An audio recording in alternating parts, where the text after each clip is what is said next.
Welcome back to the Soul Spinner YouTube channel. I'm Nicole, this is Boone. We're enjoying a bit of a snow day today. We invite you to join us for a little relaxation, a little bit of fun, and maybe even a few stories.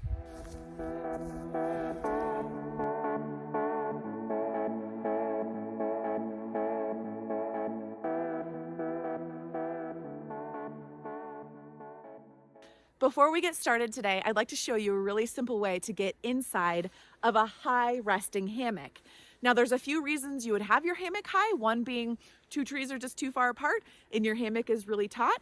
Another reason being if you are somewhere where the ground requires you to be elevated, maybe it's cold or there's moisture, critters, something like that. So what you're going to do is you're going to go next to your hammock and you're actually going to flip it on top of you.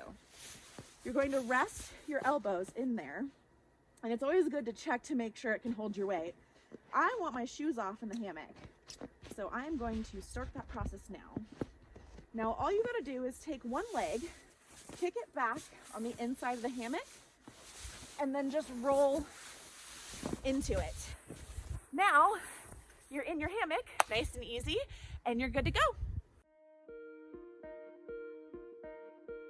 So in my last video, we talked about me actually getting the van in, getting all of my materials, and getting up to Washington. In this video, I'm gonna show you the beginning of the build. Getting solar panels in, talking about insulation, the furring strips, all of that. So here's where we began.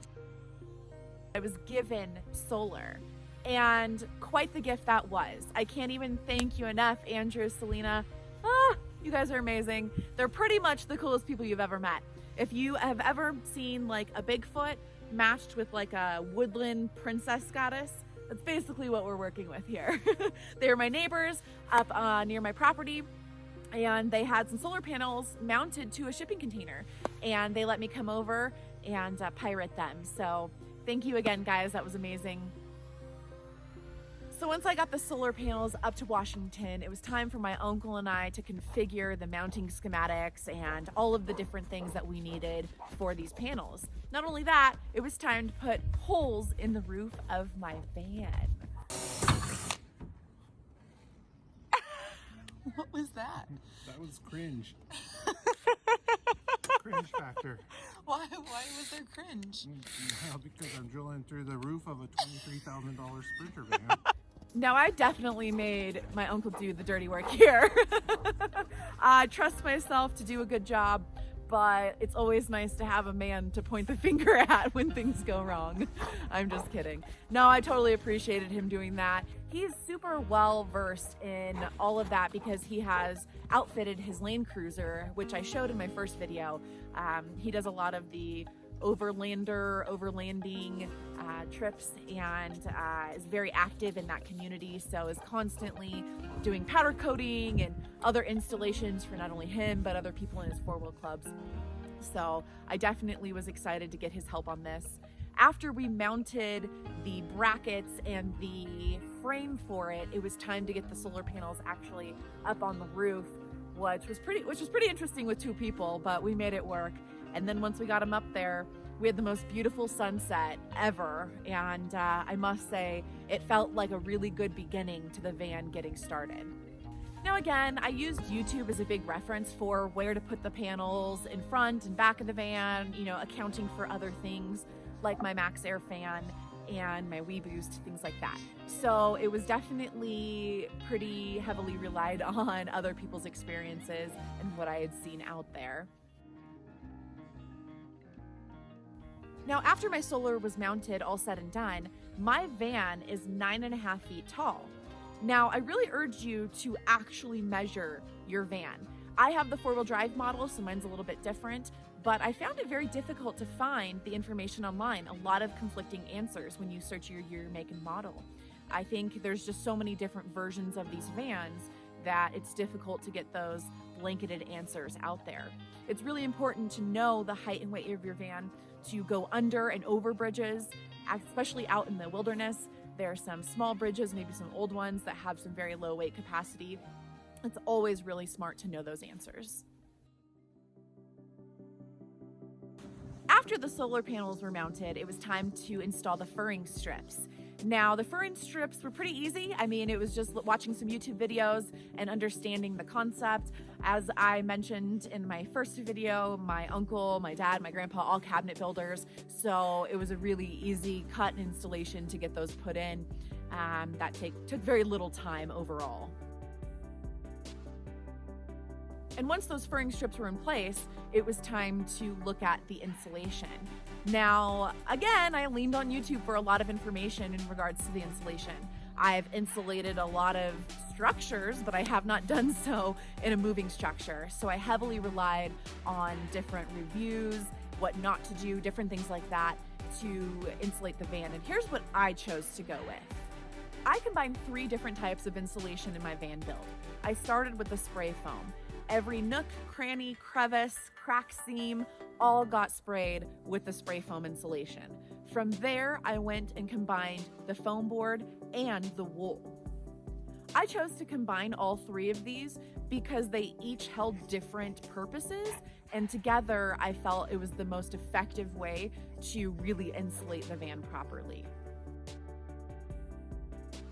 After I got the installation complete, it was time to start planning the electrical components, getting the plan together for where everything was going to go, what I needed where, and marking those areas.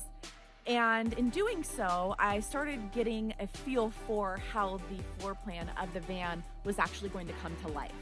While figuring out the electrical components, I actually consulted with an electrician up in Washington State, a friend of my uncle's that he goes on a lot of his adventures with and does the Land Cruiser builds with. In doing so, I traded some labor moving the frame of a Land Cruiser that was going to be worked on. So that's been the cool thing about this process, is every time I go to do something or get some advice or work with someone and collaborate, I'm able to learn a little bit more of what drives their passions and gets them excited. And it was really neat getting to see some of that and meet some of these individuals. And Darren, I appreciate you. Thank you. And I'll see you soon. I'll be back up there soon enough, and we're gonna have to go find some mud somewhere and go on a good drive. When designing my electrical setup, I needed to know just how much power I would need back there so I could make sure that I had the system that could handle it. In doing so, I found some great resources online that I will list below in the description, because I am not one to sit here and tell you how to calculate all of that. And there's some great resources out there, so use them. I must admit, I have loved the learning process of this van. Learning about solar, learning about charge controllers, inverters, how power works, 12 volt, 110, alternator charging, I mean, all of it. I have really enjoyed it. I feel like it complements what I want in my life as far as later on living more in an off-grid lifestyle, having the the power and solar that I need, and understanding the components and how they work and how to diagnose issues and just be a really informed consumer. I really have enjoyed that part of this. Thank you again for joining us for another video and another adventure. On our next video, I'm going to share the name of my van with you. I'm going to share the fan installation, the side paneling, the flooring. It's going to be so exciting. I'm also going to share with you in upcoming videos some other fun adventures that I've been going on. I went and saw the Yosemite Firefall, maybe a hammock adventure video, maybe a Q&A. If you have questions about my journey, my van, please post them below in the comments. Please subscribe. Again, it helps me. I don't know, you don't know how, maybe you do know how. I appreciate your time. I'll see you next time. Thanks again. No, give me the slipper. Give Mom slipper.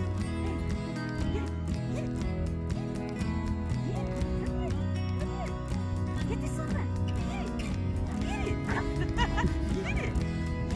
Good boy. No, not this one. Not this one. Get that one. Get that one. Come here, hand it to Mom. Hand it to Mom. Come here. Come here. Come here. Oh, what a good boy.